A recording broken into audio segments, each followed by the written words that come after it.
Ladies and gentlemen, sports fans alike, welcome to another edition of Bill Swerski, Sports Talk Chicago. One of the couple, two, three best podcasts around. So sit back, grab yourself a cold one and a Polish sausage, park your keister in the French room, and listen to Bill Swerski, Sports Talk Chicago. In Chicago, you know that all sports rock. The Bears, Hawks, Bulls, Cubs, and Sox. Pick your favorite, you can choose, as long as the Packers lose. For everything you need to know, it's Bill Swerski, Sports Talk Chicago. Bill Swerski, Sports Talk Chicago. Hey everybody, welcome to another edition of Bill Swerski, Sports Talk Chicago. This is your host, Sean. On this week's episode, we have Cubs and the White Sox in losing streaks. Oh no, the sky is falling! We've got the Blackhawks making a few under-the-radar moves, and we've got Bears mailbag questions. All of this and more on this episode of Bill Swerski, Sports Talk Chicago. But first, we'd like to thank our sponsor, the Rockford Ice Hogs. If you're not familiar with the Rockford Ice Hogs, they are the AHL minor league affiliate of the Chicago Blackhawks. What does that mean? That means you get to see the stars of tomorrow today at family-friendly, affordable prices. Located just 90 minutes from the city limits in beautiful Rockford, Illinois at the BMO Harris Bank Center, the Rockford Ice Hogs. The season is over, but there's going to be a whole new crop of players there ready to start the season in October. So go ahead and get your tickets now. Buy yourself a jersey. Father's Day is coming up. Get the husband or dad in your life a Ice Hogs jersey. IceHogs.com. Tell them Swerski Sports sent you. Also, a friend of the program, also a pal of mine in real life, Ben Spencer, he released his very own action figure line. Just went online tonight. So head on over to Galaxor.com. That's GALAXXOR.com and check it out. Limited edition, so if you want to get it, please go get it now. This is not what he does for a living. This is a labor of love, and it's a cool concept, a cool figure. So go check it out and support Ben. All right. I know I'm so late on this show, and I know I apologize a lot when I do that, but I'm a grown-ass man. I've got grown-ass man problems. I've got a job that I work too many hours. Life things get in the way. I'm doing some side consulting work. I've got a daughter that's 19 months, and I put her to bed at night, and sometimes she doesn't want to go to sleep, and then I fall asleep, and then I can't do anything. So I apologize. I'm going to try not to make this a regular thing, and don't do it too often. But what did we miss? White Sox and the Cubs both go into not so good streaks. So I guess we'll talk about White Sox first, then move into the Cubs, talk a little Blackhawks, and then wrap it up at the end of the show with Bears mailbag. Does that sound fair, guys? So the White Sox, we'll start with them. And they have been on a rough streak here. They just finished losing a 4-game series to the Cleveland Indians, who is their biggest competitor so far in this division. They went from last time we did a show, I believe they were 5 games up on the Indians. And right now they stand only a half game above the Indians after today's 4-3 loss. And right now the White Sox are on a 3-game losing streak and only won 3 of their last 10 games. Things are not looking so hot right now for the White Sox. And really what we're seeing is a lack of offense.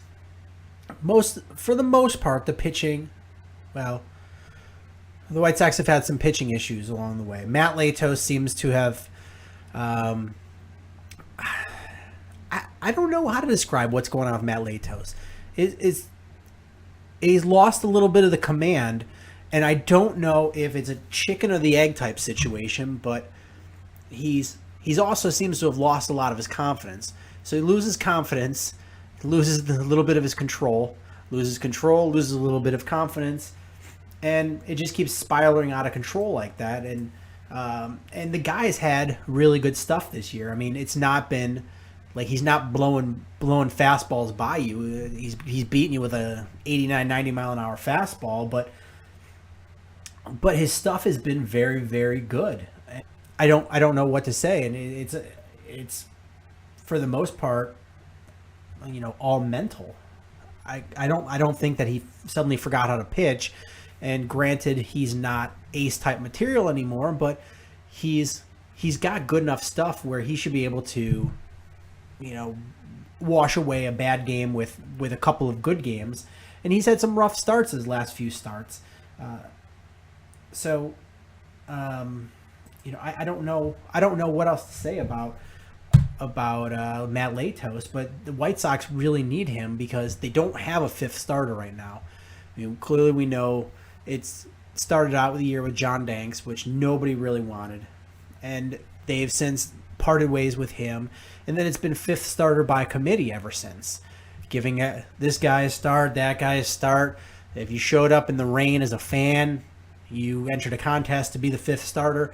The White Sox fifth starter has been really troubling, and that's what it's going to be. Is I'm not down on the White Sox. They're on a rough streak right now. The baseball season is really long. It's 162 games, 162 grueling games. I get tired of 162 games as a fan. I love baseball, and 162 games just after a while just weighs down on me. I can't sit down and watch 162 games in a season. It's hard work. It's hard work. But these guys are going out there and trying to keep motivated. I mean, when you have a football season, 16 games, you have to be up 16 games. You get one game a week. You work up all week long to get up for that game. You come out and you're all fired up. Baseball, and I don't watch the White Sox as close as the Cubs, and I've been watching the White Sox pretty close, but I'm always a Cubs fan at heart, so I could talk about their schedule a little easier, but I'll just use it as an example. Is the Cubs had a day off, and they followed it up with 3 games on the road in Milwaukee, and then the next 3 days on the road in San Francisco, 2 time zones away, halfway across the country, then to come right back without a day off and 3 games against St. Louis before they get another day off. Like that's grueling. Like you it's hard to stay up every single day when you finish up a late game and then you just hop on a plane and go 2 time zones away and halfway across the country to go place your rival St. Louis. And now that I had a brain fart, but now it's coming to me is we talked about it in the last episode, is the White Sox play, it was like 25 games in 24 days. Like, they don't have a day off until like June. It's ridiculous. Like, how do you stay up for that? That's the grind. So it's a hard thing to do. And I don't remember what the point was, but it's the daily grind. And when you're Matt Latos, you're gonna have some down games. You're gonna go through these slumps, and just like the White Sox, you're gonna go through these slumps. I'm not concerned about it. There are things I am concerned about with the White Sox, but this losing streak is not one of them.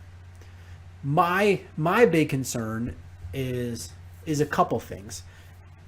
Right now, you're the White Sox. You're living way too much for my liking on the long ball.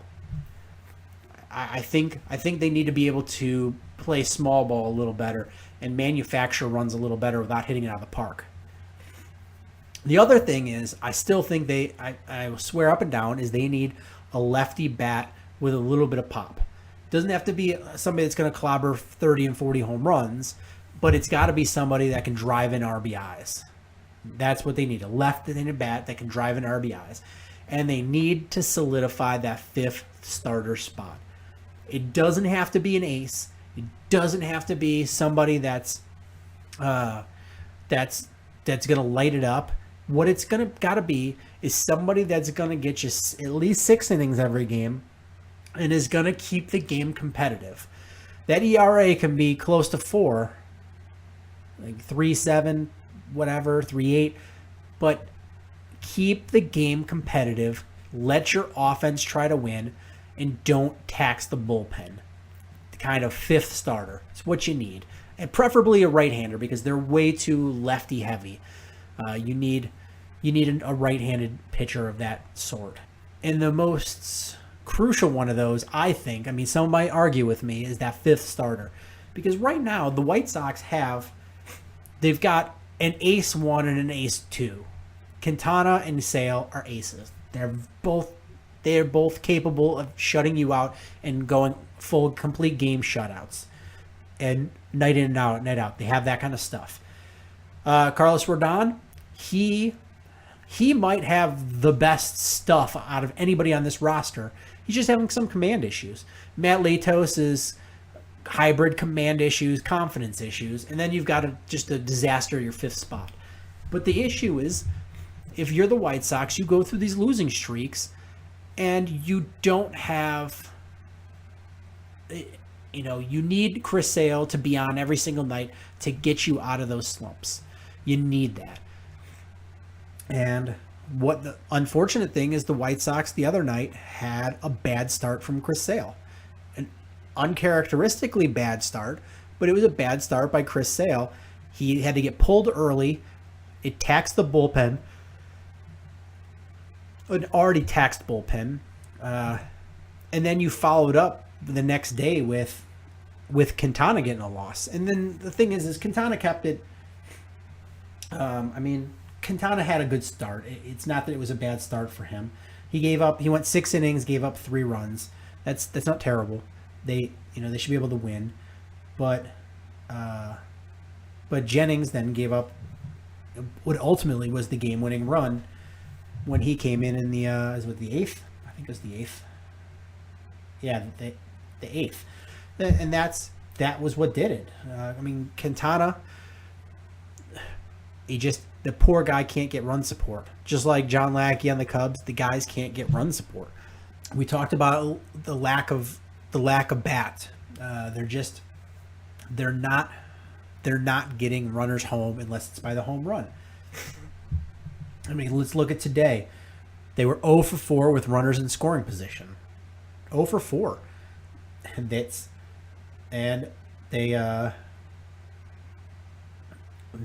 scored on a home run by Melky Cabrera.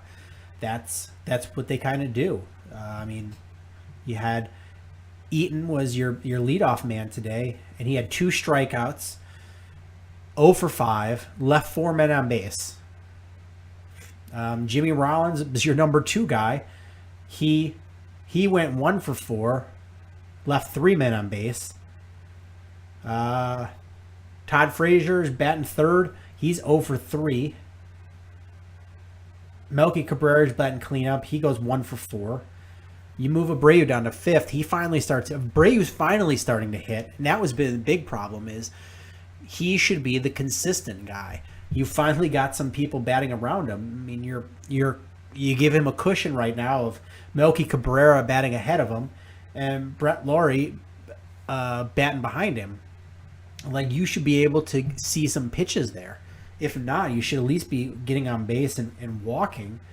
And another issue is today's game was really indicative of part of why the White Sox are going to be prone to some losing streaks. And again, don't get me wrong, I don't want any White Sox fans call me up with pitchforks and torches and talk bad about the White Sox. That's not what I'm saying at all. This is a very, very talented team, and I expect them to be in the postseason and expect them to really show something. But they are absolutely prone to losing streaks based on some of the factors I talked about, where they're lacking that left-handed bat. That 5th starter spot is a train wreck, and they're too long ball happy. And here's the other reason is today's really, really indicative. They had, as a team, they struck out 11 times, 1 walk. Struck out 11 times, 1 walk. You shouldn't be doing that in a baseball game. That's not how it works. Let's look at the Cubs. Cubs they didn't play an extra inning game, and they had 12 strikeouts and 6 walks, and that's a lot of strikeouts for the Cubs. Well, let's go back to the White Sox here. Scores. What about the night before? Yeah, the night before we had. Sorry, it's loading. The Cubs had 6 walks as a team. And what did the White Sox have? And the White Sox, where they lost 6-2 in the Chris Sale game, is as a team they had 1 walk and 7 strikeouts. They're not drawing the walk. They're not striking out a ton, but that strikeout to walk ratio is not very good. You need to see more pitches. You need to be swinging at better pitches, and you need to work those counts. And that's one thing that is really going to keep the Cubs from going on long losing streaks. And they're in a rut right now, the Cubs. But that's the one big reason why I think that they have a better shot than the White Sox at a World Series, and that's a better 5th starter, and they're seeing pitches better. I mean, look at Adam Eaton. His batting average is dropping by the day, and he was a huge contributor to your team. Day before, they're 1 for 4 with runners in scoring position, and most of their runs were scored on. Half their runs were scored on home runs. Like that's you can't live and die by Todd Frazier knocking it out of the park or Brett Lowry hitting it out of the park. Is you really need to start manufacturing these runs. Get on base, whether it be hit by pitch, walk, whatever it is. You need to get on base. And that's the one thing the White Sox aren't doing.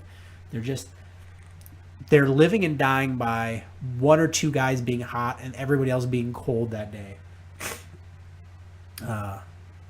You finally have Jose Abreu starting to hit, but everybody else is just forgetting how to bring their bat. What else? Oh yeah, up until the other day, I don't remember what day it was because they've scored a couple runs since then, but in Friday, Saturday, Sunday's games, they scored 4 runs in 3 games. 4 runs in 3 games. They had, they didn't score Friday or Saturday, and that's, and if you combine Friday and Saturday, they were 0 for with runners in scoring position. 0 for in runners in scoring position. Like, you can't do that back-to-back games and expect to win, especially when this was a huge series for them. 4-game series are always a tough swing because if you have a 3-game series and you win, even if it's against a division rival, you win 2 out of 3, you win the series, that's good. But do the math quick. Is if they win 1 game, they gain a game on you. You win the next game, you gain that game back, and you're even. And then you win another one, and you go up by 1 game. In a 3-game series, you go up by 1 game. But suddenly that 4-game series, and this is where last year the Cubs started skyrocketing, and on that late end of the year run was they swept the Giants in a 4-game series, albeit it was without Madison Bumgarner, but they swept him in a 4-game series and gained 4 games in that wild card spot. Gained 4 games in a 4-day stretch. And right now, that's almost what happened here with the Indians. Is the Indians play the White Sox? And this is a team that's clawing and fighting behind you for the division lead, and they've got a fantastic starting rotation. They come in and take 3 of 4 from you. Suddenly they gain 2 games on you. They gain 2 games. And it easily could have been a swing and they've got all 4 and gained 4 games on you. It was almost an opportunity of, if it wasn't for Todd Frazier heroics, you're looking at a 4-game sweep, and you went from a 5-game lead in the division to being a half game out. And as it stands right now, you're only a half game up. And that is not a knock on the White Sox. The White Sox still have the fourth best record in the American League behind Boston, Baltimore, and Seattle. But the Indians are a good team, and they're coming right up after them. And the Indians are 7-3 in their last 10 on a 3-game winning streak here. And it's not going to get any easier for the White Sox because they're heading to Kansas City. And Kansas City is playing pretty well right now too. So it's going to be a tough stretch. And the White Sox, they need to get a break. They need, and in this losing streak, you sort of, when you expect it, if you're the White Sox, your losing streak's not going to be more than 4 games because you've got Chris Sale. And you expect Chris Sale to go out there and get you a win. And when you needed him really badly, he came out and laid a goose egg. And I'm not going to knock Chris Sale, but it didn't come through when the White Sox needed it. And they followed it up with a tough loss for Quintana. And the losing streak continues. And speaking of that, Chris Sale, this is the last thing we'll talk about the White Sox, is that Chris Sale start that he got knocked around. And the funny part about it is I was watching part of that game. Probably was just the part he was in before he got taken out. But it looked like his fastball velocity was up.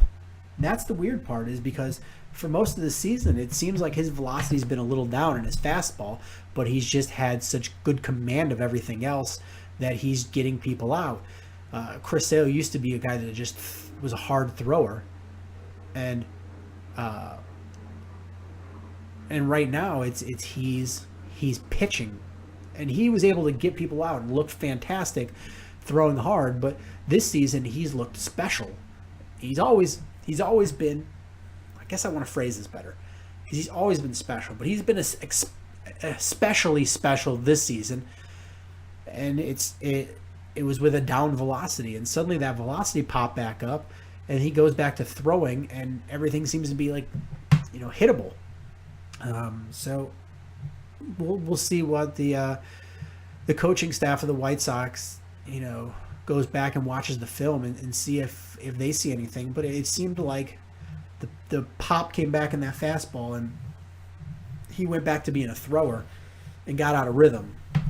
So we'll see. It's unusual for Chris Sale to have a bad game, and I would be absolutely shocked if he has a back-to-back bad game. They're saying absolutely nothing wrong with him physically, so let's just chalk it up to a bad game, because like I said before, 162 game season is long, and unless you go on this Jake Arrieta type run or Bob Gibson type run, even if you're a great pitcher, you're going to have a rough day. It happens to everybody. So this was last night was Chris Sale's rough night. And moving on to the Cubs, and speaking of Jake Arrieta, he goes to the mound today to salvage the series against the Cardinals, or actually went for the win against the Cardinals. And you had to what you were going to expect out of Jake Arrieta, because he's been just absolutely dominant this season. But his last start, he was a little shaky, a little bit of loss of command. And then today, he only pitches 5 innings and gives up, 4 runs? 4 runs in 5 innings for Jake Arrieta? That's craziness. I mean, when you say, if someone were to tell you last week that in a 24-hour period, Chris Sale would get pulled in the 3rd inning? Sale pitched 3 1/3. So he got pulled in the 4th inning, only went 3 1/3 and gave up 6 earned runs in 3 1/3. And then less than 24 hours later, Jake Arrieta only pitches 5 and gives up 4 runs. Would you ever believe that? I wouldn't. The way these two have been pitching, and Jake Arrieta's stuff has been amazing, but he's eventually going to start getting hit, and it's not that he's losing any sort of stuff. It's his command's been a little shaky, and when he's not getting the pitches that he's trying to get, he starts forcing things and throwing balls over the heart of the plate. And today, it's it just wasn't a good game for him. He got the win because the Cubs offense came alive, and the Cubs lineup those bats have been alive during Jake Arrieta starts. It's been absolutely phenomenal. But if it wasn't for the Cubs bats, they would have lost for Jake Arrieta, and you would have had that streak broken. Yeah, he gave up a home run today, 4 strikeouts in 5 innings, only 1 walk, but he gave up 7 hits, and that's not very Jake Arrieta like. I mean, you're used to his whip being about a .75, so in 5 innings you're expecting a combined total of like 3 or 4 hits plus walks. You're not looking at 8. That's just not very Jake Arrieta like, and you hope that it's just a rough week for him, and he's going to refine that command. You hope this isn't a stretch like it was in the playoffs for him, where he just never got back into the groove that he was in the season. That would be tough for the Cubs to handle. But the Cubs have been on a rough stretch of their own. Prior to this Cardinals series, I mean, they had lost 3 out of 4 series. They lost the series to the Padres. They lost the series to the Brewers. They lost the series to the Giants. And then they go to St. Louis, and you're like, what the hell? What am I gonna see here? And they luckily took 2 out of 3, and it should have been a sweep, but St. Louis in that opener of the series, they absolutely got a Hail Mary that they hit and to get the win. But the Cubs should have swept that one. But the Cubs right now are on a stretch where they before this series had lost 4 of 6 and 6 of the last 10. Now they're up to, they're 4 and 6 in their last 10 and on a 2-game winning streak. But it's the difference between the Cubs losing streak and the White Sox is that you feel that every 5th game that you have a stopper in Jake Arrieta, and between Lackey and Lester, you're going to get a stop one of those two, and you're going to get a good start from that 5th starter spot. That's sort of been the difference. And the Cubs always put you in a position where there has not been a blowout this season yet. Even when the Cubs look really bad, if you watch, they fight all the way back, and they might be down 4-0, and they come back and lose 4-2 or 4-3. There's no blowouts in this because the pitching staff has kept them in every single game, and until the other night when Lester got roughed up pretty bad, it was the very first start in the Cubs. The Cubs are 31-14 right now, so in 45 games, it was the first start of the year where the starting pitcher went less than 5 innings. First one of the year, and it ended a streak of 48 straight regular season games of at least 5 innings for the Cubs starting staff. So this Cubs starting staff has been phenomenal. It's been really good. They're keeping the Cubs in these games, and the Cubs offense is doing just enough.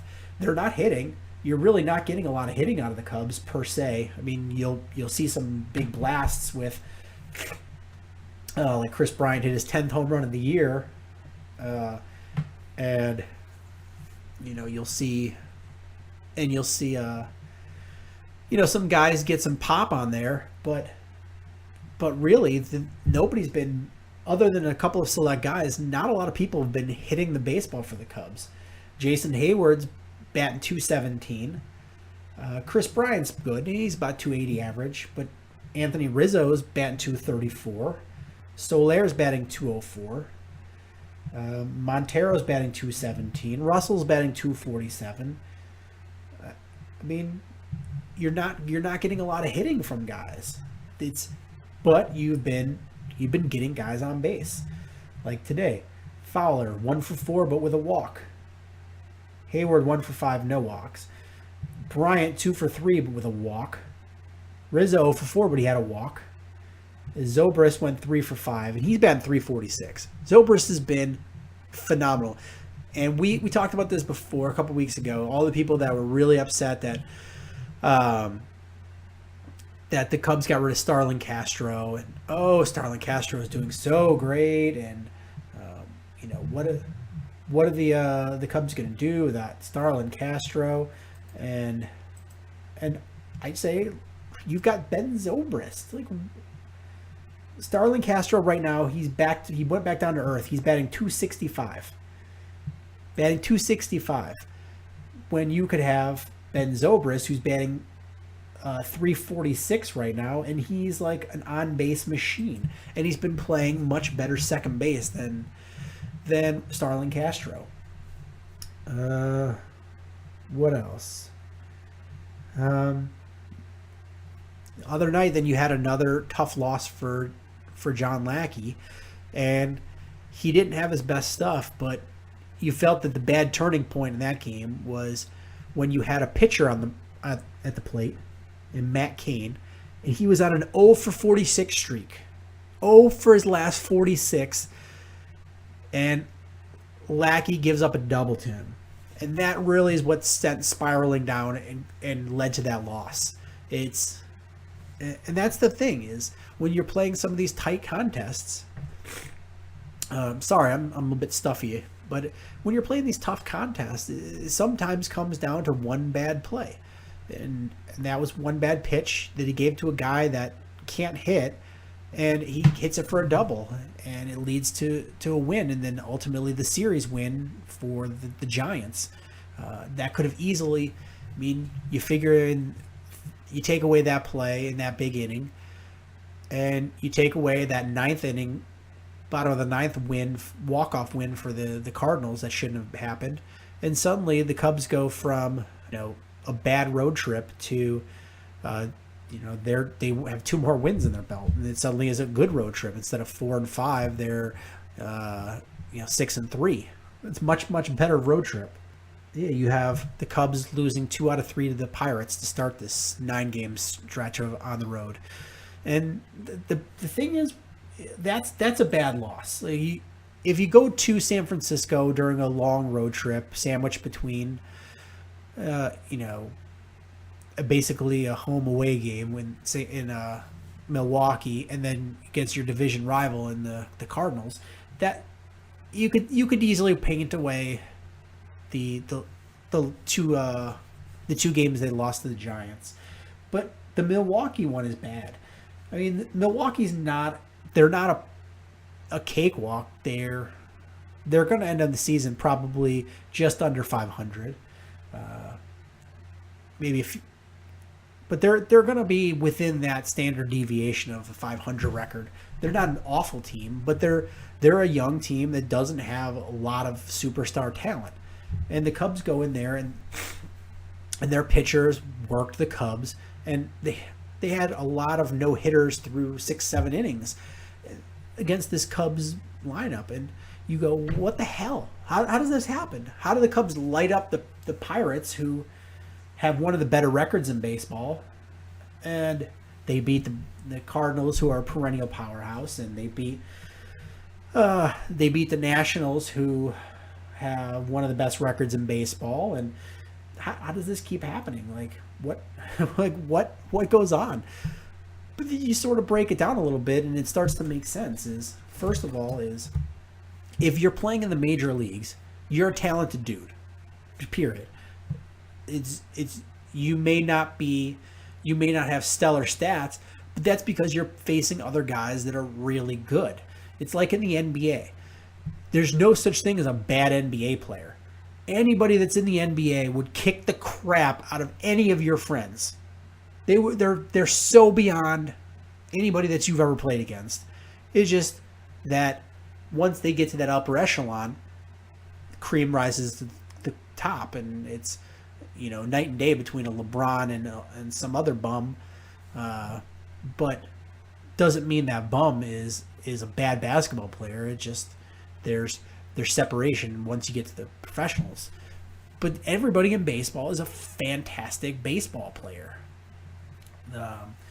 and so the Brewers lineup is no different. They've just But the difference is they've got a lot of young guys, and young guys have talent. They made it to the major leagues for a reason. But the difference between a superstar like a Harper or a Mike Trout or Chris Bryant is that those guys, night in, night out, show you their stuff. Even when they have a bad night, they still do something special for the most part.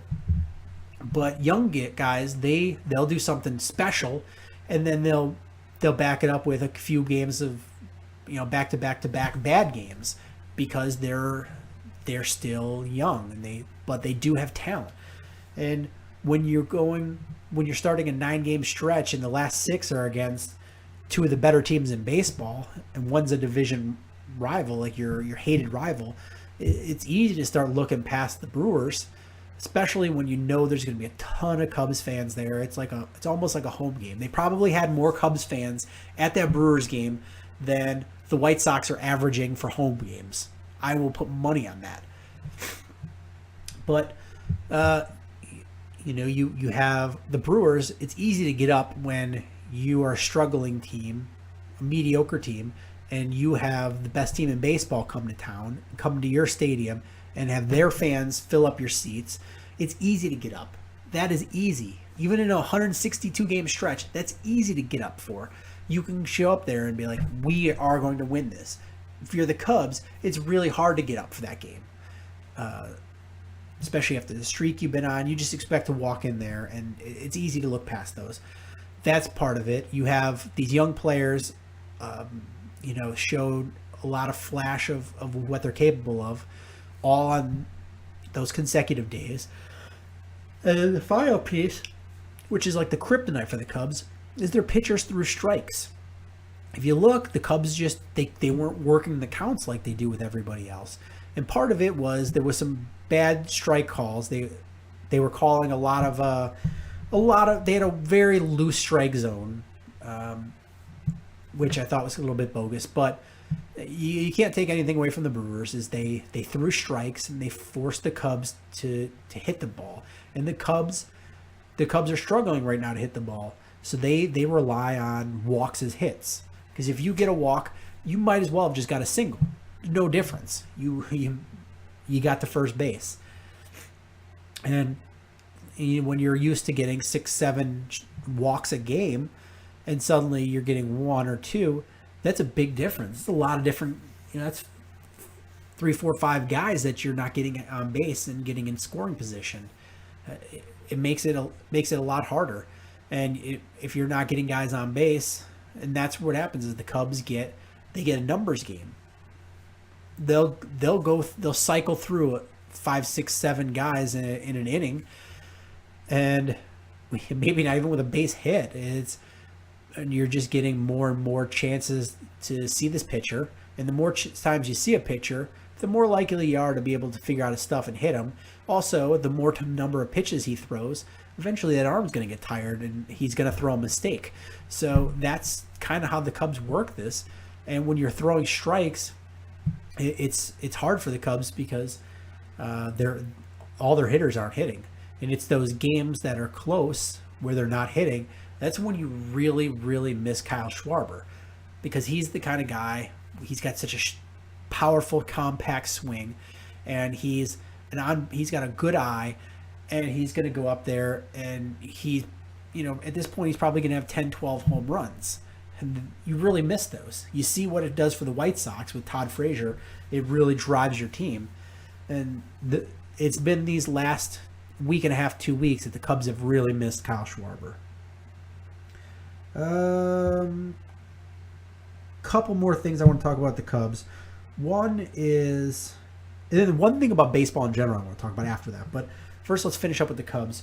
One is, I nearly had a heart attack when I saw that Jason Hayward injury, or that diving catch.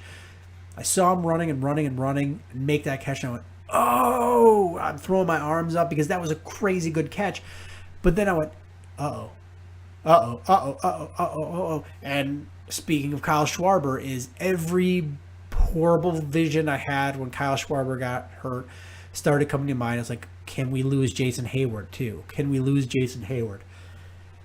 I don't care that he's batting 217 because he's going to come around. He's going to come around. I guarantee by All-Star game, his batting average is going to be up about 40 points at least.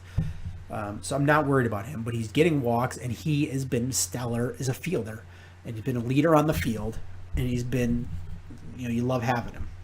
Plus, the Cubs don't have a ton of outfielders to go around. And so I was freaked out, and then first I was like, neck injury. Then I'm like, oh man, broken collarbone. And then I was like, oh man, he probably tore some muscle in his rib cage. And then they come back and he's like, hey, he's just got some bruising. He's fine. He's going to be back in a couple games. He missed 3 games. So I freaked out for nothing, but it was really a freaky look, and it looked really bad. It looked as bad as Kyle Schwarber injury, and he's gone for the season. And then finally, I guess the last thing I want to talk about, quickly, I want to say that Hamels, when he gets going on at the plate, he's going to have a good game of pitching too. It's like his hitting fuels his pitching, and he's been a great pitcher all season long. So you love it when he starts hitting because he just gives him this boost of confidence to go out there and shut you down. And Jason Hamels been great. He's had the first half of the season, this season and the last 2 seasons, he's been stellar. It's been the second half of the season where he struggled, and last year was a little bit of a knee issue. Hopefully he can stay healthy and keep this up because he's going to be a huge asset for the Cubs going down the stretch. And then finally is, what do we make of Jorge Soler? Is clearly Joe Madden thinks he's a superstar. He said he keeps talking about him as being a superstar in the making. And I'm going to admit, several times on this show, I've said that I think he has the potential to be the best hitter on the Cubs. And it's like, you just wonder when it's going to happen. You'll see glimpses of it. He'll go a couple games where you're just like, I think he's starting to figure it out. But then he'll just go in these bad slumps again. And you never seem to know what you're going to get with Jorge Soler. So then you start wondering, well, why don't they send him down and let him work some kinks out in Iowa? And I started thinking about it, and you know what? I almost guarantee that Joe Madden thinks it's all mental, and it's a confidence issue. And why wouldn't you want to have him under your watchful eye and under your major league hitting staff with all the confidence in the world from everybody else on that team, and have that and build off of that? And maybe that's what Joe's thinking, because but when you watch him, it's when he's got a nice swing, and he just he hits with power. It's not like Manny Machado or what's his face, they got punched in the face from Toronto, or anybody like that, where just when they hit it, just boom, or maybe even Kyle Schwarber, when you just hit it, just boom. Everything is hit with a line drive, and it's like a laser beam. Is that kind of power, and that's the kind of hitters when you're making contact. It's great, because sometimes baseball is a fluke game, and you don't know what you're going to get, because fielders just you might hit a ball great all day long, but it just happened to be a fielder being right there. But when you're hitting these laser beam line drives, it's a lot harder for a fielder to be there, because you're not giving them a chance to get there. They're too hard down the line. They're too high for an infielder to catch it, but they're too low for the outfielder to make the catch, and they're catching, you're hitting gappers, and you're hitting, these hard hit balls that force an outfielder to actually go and field. But he goes up there and he just he swings at bad pitches. His swing doesn't look great. You just hope that it's a confidence thing, and Joe can finally get it out of him. But if you think about it, for as long as we've had Jorge Soler, if you add the total number of games he's played as a professional baseball player, so that's the minors and the majors, it's not even, it's about 2 full seasons. That's it. It's about 2 full seasons. Not even quite. So he hasn't had a lot of baseball under his belt. He really hasn't. And at some point, though, you got to figure it out, because if Kyle Schwarber was healthy, you have to figure that Schwarber is going to get a vast majority of those at bats and those positions out there. You're not going to take away. You're not going to put Jorge Soler in center field, and you're not going to platoon Jason Hayward. So where does Jorge Soler fit? I mean, he lucked out. I don't want to say lucked out because that's bad, but if there's any positivity from Kyle Schwarber's injury, it's that if you're Jorge Soler, you're getting more at bats. You need to start producing on those. And he had a couple of good games, and then suddenly we're like, maybe he's figuring it out. And then he comes back today, and he's over. It's a mystery, and you really hope that the kid can figure it out, because he's an important cog, whether it be on this team, this Cubs team, and being a driving force to help them win a World Series, or it's as a key cog in a trade that's going to get the Cubs the piece they need. And they need him to be one of those 2 pieces, either important for the Cubs on the field for them, or to be an important trade piece to get what they need. And that's about it for the Cubs. But the one last thing, it's a baseball thing that I want to talk about is I want to talk about Ryan Vogelsong. Ryan Vogelsong is an important pitcher in the Pirates organization. He's an important starter in their rotation, and he took a nasty pitch to the face. 92-mile-an-hour pitch hit him in the face, and he has got all types of facial fractures, and they don't know how he's going to heal, especially around his eye socket. And it was bad. And I mean, as a baseball fan, you say that sucks, but it's part of the game. But I don't know. You hope it wasn't intentional, and you wonder what you can do to prevent stuff like that when line drives hit back to the pitcher, or pitches hit in the face, hit batters in the face. What do you do about this? This was such an ugly incident, and you really hope for the best for the guy. I mean, I'm not a Pirates fan by any stretch, but he's a guy that's my age. He's actually I'm a couple days older than him, about a month and a half older than him. But he's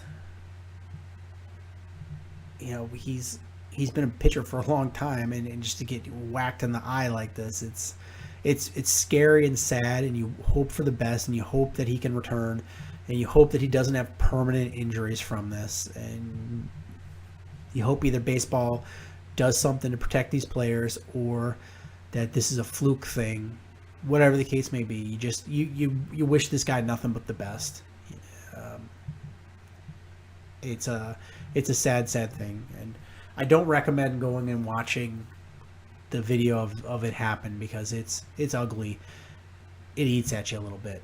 So from the Bill Swerski Sports Talk Chicago podcast to the Pirates organization and Ryan Vogelsong, we wish you the best, and to a speedy recovery.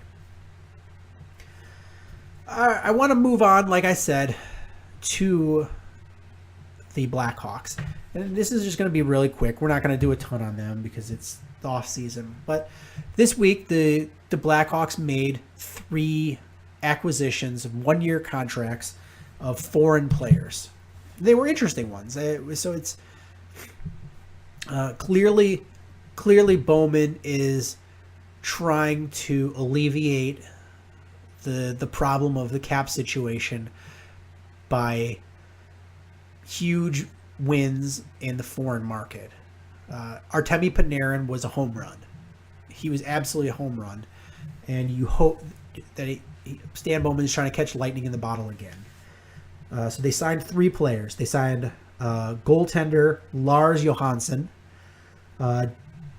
defenseman Michael Kempny, and forward Martin Lundberg. A little bit about them. I mean, I've read up on these guys just because they've been rumored to be coming to the NHL, so you read up on them, but I haven't seen much of their play. So this is more of just a little bit of research rather than I watched them, because they were all in the foreign leagues.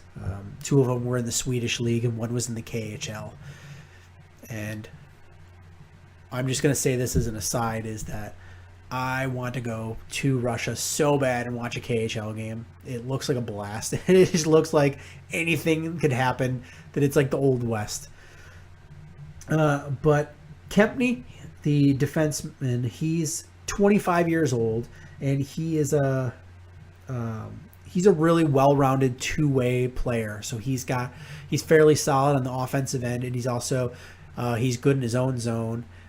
We're a really well-rounded guy. He played in the KHL last year, and he had 21 points in 59 games. You know, like I said, he's a very good two-way player. And when he announced that he was going to be going to the NHL, he had, I believe they said 8 teams were bidding for him, and Stan Bowman was really excited to get him. And Kempny is going to be one of those guys that's going to be right in the mix because the Blackhawks, let's face it, defense was like the blue liners were a huge problem last season, and Duncan Keith's not getting any younger, Brent Seabrook's not getting any younger, and Nick Jalmerson's not getting any younger. So you have to figure, of your 6 starting defensemen, it's going to be a lock is Seabrook, Keith, and Trevor Van Riemsdyk. But what about those other 3 spots? There's going to be serious competition. So Kempny's going to get a good look at this, and if not, he's going to cut his teeth in Rockford and then probably come up at some point in the season. But he's going to be given every opportunity to win a top 6 spot as a defenseman in this this coming season. And I believe it was a 2-way contract, so he can go up and down to Rockford and Chicago. Martin Lundberg, he is another guy that we're going to use that keyword versatility. That, like, everything you read about him is he's versatile. He can play any forward position, and he had been a guy that had a lot of potential, but he lacked any offensive explosion. Wasn't a real threat as a scoring guy until this last season, and he really had. He's a 25-year-old, so he's not old, but he's not a baby anymore either. But he had a breakout season last year in the Swedish Hockey League. So I think the Blackhawks are looking at that as, hey, we had a breakout season. Maybe he's starting to figure it out. We'll see what we have. I don't expect him to crack the Blackhawks, the big league roster, but he'll be definitely playing in Rockford. So you can go see him next season by going to icehogs.com and getting your season tickets. Tell him Swerski Sports sent you. And lastly, they signed goaltender Lars Johansson, and he is a guy a little bit older. He's 28. But he was the Swedish Hockey League goalie of the year last year. And I don't expect him to be on the roster for the Blackhawks. I fully expect him. He's going to be the replacement for Leighton down in Rockford, because Leighton's a free agent, and I don't expect them to. The thing about Leighton is, if you re-sign him, he had a really fantastic year in Rockford, but if you re-sign him, you're just re-signing him to play in the AHL. You're only hiring him to play in Rockford. You're paying him solely as a minor leaguer because he he's not good enough anymore to come up and if there's an injury or anything and give you quality minutes in the goal. So what's the point of keeping him? Honestly, is Leighton likable guy, admirable? He's played this long, but they're going to bring in Johansson to be Rockford's goaltender, and hope that he has the chops to, while he's still in his 20s, to put it together and if be able to come up if Crawford gets injured or if Scott Darling gets hurt, be able to come up and back up Crawford. You hope for the best, and like I said, is you'd rather pay less money to a younger kid that may be able to play. He's coming off being the goalie of the year in Sweden, rather than paying a 35-year-old who's going to want more money, and he's not capable of playing in the NHL anymore. So that really wraps up the Blackhawks. We'll have more as the season gets closer and they have training camp and such, or if there's any kind of breaking news, if they're able to work on a deal with some players or make any trades, we'll cover that. But it's going to be a little quiet on the Blackhawks front. And then finally, we're going to do a little bit of mailbag, talk about the Chicago Bears. Oh, Chicago Bears. I've been saving a lot of Bears questions, so if you wrote in at a question, don't be salty with me that I haven't read it. I sort of been saving it for a couple weeks. The Bears did make an interesting move, and they moved the defensive tackle Scroggins to tight end. And at first you're like, what's going on there? But he's played a little bit of tight end, and he's athletic enough. He's got a good build. And really, he didn't have much of a shot of making this roster as a defensive tackle. But they're very thin at tight end. So if you're able to go out there and catch the ball a little bit and be an inline blocker, you've got a much better chance of making this roster as a tight end than you do of being a defensive tackle. It's really where you're slim pickings. So I think it's kind of an interesting move, and I'm kind of excited the Bears did it because there really is no market out there for free agent tight ends, and the Bears don't have a ton on their roster, and that's the one position I'm really nervous about with the Bears is tight end. The other one is safety. We'll talk about that in a little bit. Just saying. So some of the Bears questions. Right now, is the Bears offense ahead of the defense? And I'm going to say no. I think this defense is much, much more improved. I really do. I think just having a whole year under their belt of learning the Vic Fangio defense, and for the coaching staff to weed out the players that they don't want, put some youth and some speed on this team, and give those guys an opportunity, I think you're going to have a young, hungry defense. And they've already showed the difference, the night and day difference between the defense that was under Mark Trestman and the one that's under John Fox. And sure, they're not world beaters right now, but the first thing they went in and did was they stopped giving up all the big plays. Sure, they're going to give up big plays, but they stopped consistently giving up these big plays. And if you're going to score points and get yards on this team, you have to do it the old-fashioned way and really earn it. So it's if you're the Bears, you have to like that, because you took crap, you molded it into meh, just a big meh, and now you're starting to add more talent, more youth, more speed. Those were things you were lacking.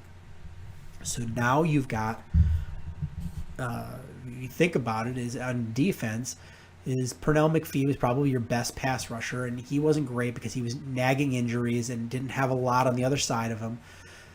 But by the end of the season, Willie Young started stepping up because he it took him a while to recover from that Achilles injury. Then you had Lamar Houston, who started coming on at the end and actually was very productive, and I love to see it. But he took him a while to come back from that knee injury that he suffered in his lone sack of the season before against Tom Brady. And you're going to have hopefully a healthy Pernell McPhee. And then you're adding Leonard Floyd. And the one thing you've had is, if you look, is most of the Bears pass rushers are guys that are going to beat you with physical power moves. Leonard Floyd is the one guy that they were missing that's a speed guy. I don't know if it's going to translate, but the guy is athletic as hell and lightning fast. And if they can harness that and get him in a place to get to the quarterback, that's going to be good for the Bears. They've already got a little more stout against the run, and they've greatly improved on their inside linebackers, bringing back most of the same cornerbacks, and you're not going to get worse at safety. Antrell Roll was a dead weight when he did play, and he was hurt most of the time. So you're just hoping one of these young kids can step up and take and do like what Adrian Amos did last year and just own that other safety spot. So the Bears have a lot to look forward to on defense, but the offense is kind of a much more well-oiled machine. I mean, they're not well-oiled by any stretch, but they're much more. As Adam Gase had that functioning pretty well, and sure, they're going to take a little bit of a step back as far as a learning curve to acquaint themselves with Dow Logans, but it's not like he's unfamiliar, and it's not like Dow Logans is going to completely reinvent this offense. This is the Bears' offense. He's just incorporating it. He's going to play call differently and maybe have a different vision of how to attack a team, but it's not going to be night and day difference. And the offense was not terrible last year. Jay Cutler's coming back. The running back is going to be, you have to be excited about 3 solid running backs that are going to be a running back by committee, 3-headed monster. And you're going to have to like that power running game. And they're going to be healthy at wide receiver, you expect. Last year it was just decimated, and there was games where Mark Mariani was your best wide receiver. You're going to have Kevin White healthy. You're going to have Eddie Royal healthy. You're going to have Alshon Jeffrey healthy. That's going to greatly improve. Your offensive line on paper has gotten better. Kyle Long is a better left guard or right guard than anybody they had at right guard last year. And Massey is a better right tackle than Kyle Long was a right tackle, because Kyle Long had his ups and downs last year. Some games he looked brilliant, like he was figuring it out, and some games he just looked lost. So you upgraded right tackle, you've upgraded at right guard. Center, you've brought in competition. Hronis Grasu had, again, like Kyle Long, had his ups and downs last year, and he did get better as the season went along, but it's a tough thing to come in as a rookie and play center, especially when you're a little light. So there's actually going to be competition at center, and that's always good. You brought a competition and a solid top draft pick for your left guard, and then hopefully you get as good, if not better, play at left tackle than you did before. So your offensive line is improved. So you have to feel that the offense is going to be farther along than the defense, but I don't know how long that's going to happen. Is probably for the whole season, but I think come next season, this defense is going to be beyond what the offense is, and that's not taking away from the offense. That's going to be speaking up on the defense. I got a few questions about players that the Bears, should they sign them? And two of them, the two most interesting ones, are Brandon Boykin and Dante Whitner / Dante Hittner. They're interesting that you bring those up. The Dante Whitner is because you don't have any veteran presence at safety. And I honestly think the Bears are happy with that. They're going to give, if they bring in Dante Whitner, you don't know what he's got left in the tank, number one. Number two is, if you bring him in, he's clearly taking away reps from young players. You've got so much youth at the safety position. They need every rep they can get to get better, and to get better by the time the season starts. Is you want them to get all the reps in preseason and in training camp. And if you bring in a guy like Dante Whitner, it might be another. I mean, it could be a fantastic move, where he's gonna play several more years and solidify that position. But it could be a situation where it's like an Antrell role where he's just cashing a paycheck and he's not really there. And that's what I think the Bears are afraid of, is they've got the cap room to sign him, but I think they want to see if these young kids can play. And if they believe these young kids can play, they're surely not going to sign Dante Whitner. And nobody signed him at this point yet, so he might still be available come training camp when it opens up. And if they need him, then they could go out and sign him. Now, Brandon Boykin is an interesting one because he just got recently released by the Panthers, and he's already been worked out by a couple of other teams. So clearly, other teams are kicking the tires on him. But he had a good career so far with the Steelers, and then he spent the past season with the Eagles. And you thought that he would be in a good spot with Carolina because Josh Norman left and went to the Redskins.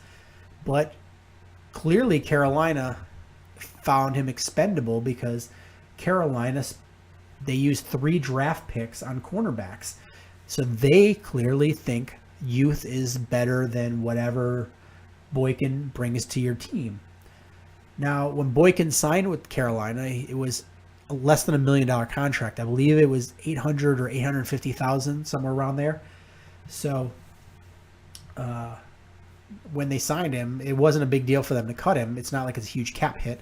They decided to go with youth. So if you're the Bears, it's going to be another situation of, do you bring in this veteran who didn't play well last year, and or do you let the young kids develop? Like, do you let a Bryce Callahan develop? That's the question you have to answer. And I don't think the Bears at this point are looking to bring in guys to take away reps from younger players. I think if they're going to sign a veteran, it's going to be because the youth hasn't stepped up to show that potential yet, and they need somebody as a placeholder until they do, or until they can get youth to be in that position. So don't be shocked if they don't sign in those players, but don't be shocked if, as we get closer to training camp, that maybe they do start bringing. All right, Leonard Floyd. Do the Bears want him to bulk up, or do they want him to slim down? You heard two differing opinions. One by Ryan Pace, where they want him to bulk up, and they're talking about how they have him eating every couple of hours, and they have an alarm set for him on his phone where he's got to keep eating. But then you hear Vic Fangio. I think we got to slim him down. Did play about 230. He's about 240 right now. So where do they want him? And I'm going to cop out on this one a little bit, and I'm going to say they just want him to get stronger and maintain his speed. So however that affects his weight is however that affects his weight. If he plays at 230, but he greatly improves his physical strength and doesn't lose any of his speed, the Bears are happy. But if he puts on 10 pounds with that strength while he's in the weightlifting and strength and conditioning program, if he puts on 10 pounds and plays at 245 or so, but he doesn't lose any speed or quickness, and he's able to be more physical at the point of attack and against the run, well, then the Bears are going to be ecstatic. It's just going to be depending on, they don't want him to lose any speed, because clearly that's the reason they think he's special, is they feel Leonard Floyd is special because of the speed and quickness that he brings to that position and to get to the quarterback. And that's If you look at Von Miller, he's like lightning, get to the quarterback, and they want that out of Leonard Floyd. So they would much rather him possibly have another team run at him and get run over, but not lose his speed and still be able to. Because what happens if you come running at him and you run him over? Was he get an extra 4 or 5 yards in the running game, and the inside linebacker makes the tackle, or the safety comes up and makes the tackle, or the corner comes up and makes the tackle? It happens. But if he still got that lightning speed and he goes and sacks Phillip Rivers or Matt Stafford or whoever, and he sacks them for 8-yard loss, that's really setting that whole series on it. I mean, you gain 4 extra yards on a run. All right, you got maybe a first down. Maybe it makes it a second and short. It's not a game changer. But getting a big sack, that swings momentum. It's really hard when you lose 7, 8, 9 yards and a sack to get the first down after that. Forces you to punt. Really changes so I think they're really looking at that. So my answer is they don't want him to lose speed, and if they can keep his speed and quickness and put on an extra weight, they will, but they would much rather have him have the speed than the bull. Is Adrian Amos a free safety, or is Adrian Amos a strong safety? And part of this confusion comes in because when the Bears list their safeties, is usually they just list safety. And in Vic Fangio's defense, you've got some interchangeability. But Ed Donatel, who's the defensive backs coach for the Bears, he had an interview the other day and he was talking about this, and he said that in their system that they do designate that the safeties are either a strong safety or free safety, but they usually go with a left or a right designation instead. So Adrian Amos plays more free than strong during his rookie season, but the coaching staff has them train at both positions to be able to play at certain times and give them certain looks and rotate and interchange responsibilities. If you're looking at it from traditional type roles where the strong safety is going to be a little bit bigger and he's going to be able to play the run and cover the tight ends, and the free safety is going to be more of the center fielder, you'd probably say Adrian Amos is more free safety. But between the two positions, the way the Bears play a defense, there's not a ton of difference, and both of them are required to come down in the box and provide run support, and they both have responsibilities in coverage, so not a huge difference. But I always see Adrian Amos as more of a traditional free safety. And finally, I guess the last is more of a comment, is one of the YouTube listeners, because you can listen to the show on Stitcher, iTunes, or YouTube, however you want to listen. One of the YouTube listeners took a jab at me with my Shaq Lawson mock to the Bears and said, how's that Shaq Lawson pick look now? I don't know why there's a jab on me. He got injured. I've said straight out that when I look at and evaluate players, I only do it from what I see on the field and the tendencies and the traits that I see as projecting to the NFL. I don't have access to any of these players as far as being able to speak to them as their ability to learn football or their character off the field. I can't evaluate any of those things. And I don't have access to their medical records or be able to do a physical on them, even though I'm a health care professional. I have a doctor in front of my name, but I can't evaluate any of these players in that fashion. So I have to rely on what I hear from people. And I heard rumors about Shaq Lawson possibly having a shoulder issue, but I didn't hear that until, I knew he had some shoulder stuff, but I had just assumed it was done and long gone. If you don't hear about it as a red flag during pro days and training and combine, you just assume that it's in the past. And but as we got closer to the draft, I kept hearing more and more stories about his shoulder. So I started to back off more and more on Shaq Lawson. I think he's a very talented guy. He reminds me a lot of Pernell McPhee. He's very Pernell McPhee-like, but which is fantastic. Pernell McPhee's a good player, but that shoulder injury was a nagging concern of mine, and that's why I backed off of him a little bit. And it turned out that he hurt his shoulder, and he might miss some significant time this season, if not the whole season. So, do I feel bad? No, because I like I said, is I base it on what I see on the tape and how I see that player translating to the NFL. And I'm usually fairly good at it. And injuries happen. You know, if I was doing an NBA mock in 1986, would I have been a terrible mock guy and didn't know basketball if I picked Len Bias with the first pick and he went and died? No. You can't predict all these things. You can't. But the shoulder injury was, it was something I heard as a concern, but I didn't know how bad it was going to be. So as I heard more and more, I backed off more and more from him. But I still think he's a very talented guy, and we'll see next year what we get from him. And if he ends up being a Pro Bowler in 3 or 4 years, then yeah, my prediction's right. But I'm going to hold the jury's still out, because you can't call a guy a bust or say a pick was bad based on the guy getting injured before he played a snap. It's the life of the NFL. Kevin White, I still think, was a very good pick, and he didn't play it down last year. And we're going to see this year if that was correct. And you got to hold reserve judgment until you see the product on the field.